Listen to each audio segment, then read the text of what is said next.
আমরা যদি আপনাদের ভোটে নির্বাচিত হতে পারি চেষ্টা করবো আপনাদের এই দাবিগুলো পূরণ করার জন্য।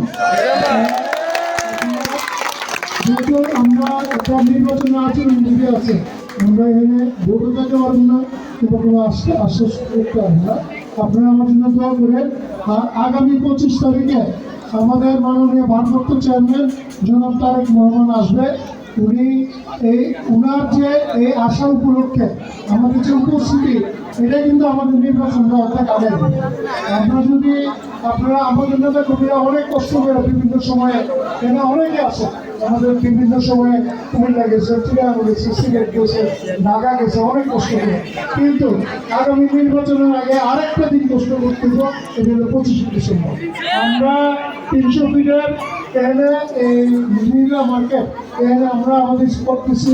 আপনারা যারা আছেন যতজন পারেন সকলে কষ্ট করে এই 25 তারিখে উপস্থিত থাকেন। এই উপস্থিতি যদি আমরা সারা বাংলাদেশটা বিশ্বের আলোড়ন সৃষ্টি করতে পারি, তাহলেই কিন্তু আমাদের নির্বাচন অর্ধেক আগে যাবে।